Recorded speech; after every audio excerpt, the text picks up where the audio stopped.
के chairman PTI Imran Khan और अमरीकी रुकन कांग्रेस की जूम मीटिंग की ऑडियो लीक हो गई है। इमरान खान ने अमरीकी खातून के सामने अपने आप को मकबूल तरीन लीडर के तौर पर पेश किया और कहा कि 99% पाकिस्तान उनका हामी है।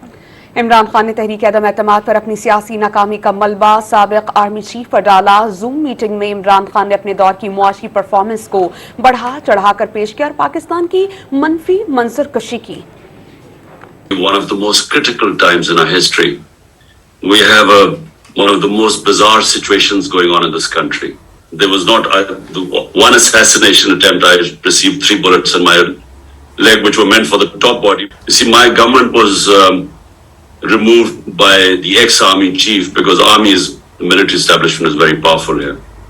So he conspired with the people who are in power right now. And, a lot of the army is powerful, the secret agencies, so they're toppled by government.